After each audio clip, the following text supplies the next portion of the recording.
With nature as his inspiration, Michael Grätzel invented a revolutionary solar cell.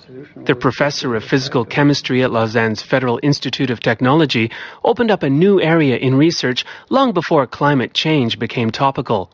Plants get their energy from photosynthesis. Why can't we? We're often in such a hurry that we do things without looking around us. In a plane, in a car, in a train. I think it's very important to stop for a moment. It's very important to look around and to think about the natural surroundings that are so important for the survival of our species.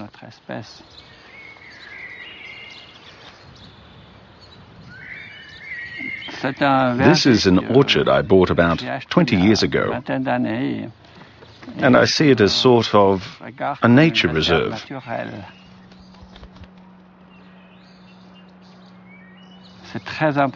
It's essential to preserve natural sites where there is plenty of greenery and where photosynthesis is free to work.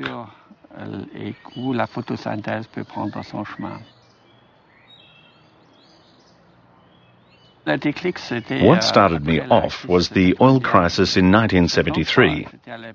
At that time, I was a young researcher, and I thought to myself that it was absolutely vital to find less polluting sources of energy. And tapping the sun's energy seemed to me to be an excellent idea. But in the 80s, the price of a barrel of oil fell to $4. There were times when it really wasn't easy to carry on, but it paid off in the end because we worked on a system that taught us a lot.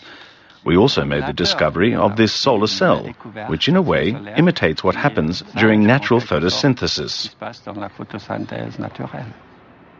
This discovery came into its own when oil prices started to shoot up, and it became essential to find clean but efficient energy sources. Grätzel received more and more invitations to lecture all over the world, but he didn't forget to spread the word in Switzerland. At the Institute, he introduced secondary school students to the construction of the famous Grätzel cell.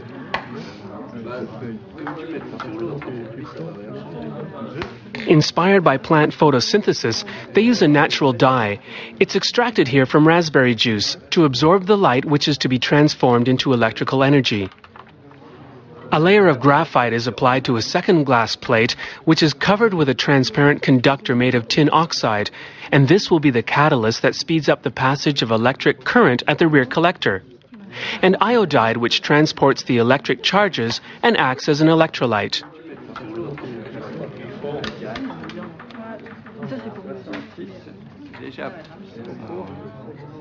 The two plates are put together and all the chemical components are mixed up.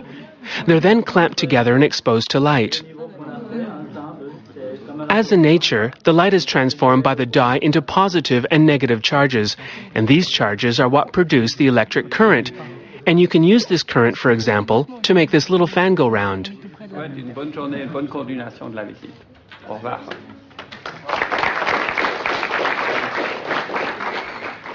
After studying in Germany and the United States, Grätzel was appointed professor at the Institute. It was here that he developed the cell that bears his name. It has a number of advantages. It costs only half as much as a conventional solar cell using silicium, and it's twice as efficient in low light conditions, such as inside a building where there is no direct sunlight. Now we just want to see the miracle happen. Roll the record. Should be sufficient. Okay. But it has a disadvantage too. In full sunlight, the output of the Grätzel cell is still lower than that of silicium cells. You often hear talk of a miracle discovery, but all this happens in the lab. The greatest challenge is to work out how to produce it in the factory. Because we scientists don't know anything about production methods. The science works.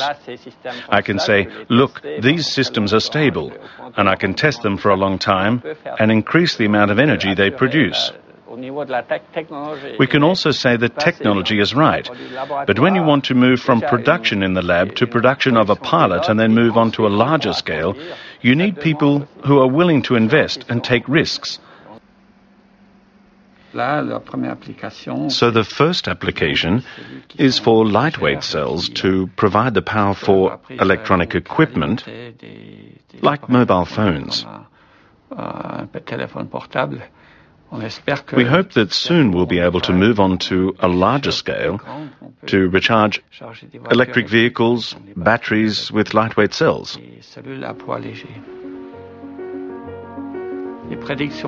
My prediction is that in 30 years' time, solar energy will be responsible for a quarter of all energy production.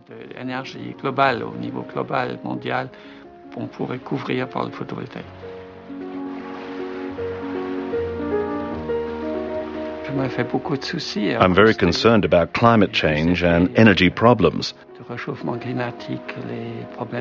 I think we'll have to do everything we can, absolutely everything. We need a kind of tsunami in our thinking to help overcome these problems.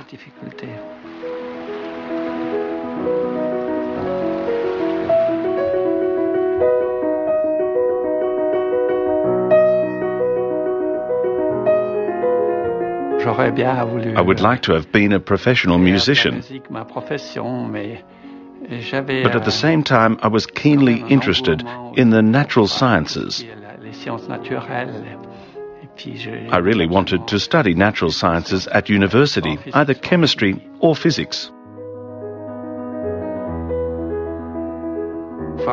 The most important thing is to be curious. A researcher has to be curious. Otherwise, I don't see how he can get anywhere. Music really needs more than curiosity. For that, you also need the gift of being able to invent something, to compose. The researcher needs the gift of being able to distinguish between things that are important and those that are not. He needs vision.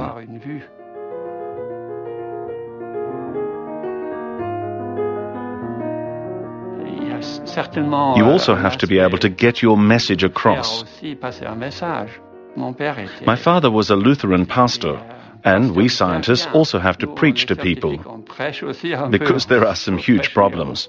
And of course, it's important that the public should know that. And the researcher's role is also to understand his mission and contribute to the good of society, either by creating new knowledge, which is valuable in itself, or by looking at a particular problem and seeing that he has a mission.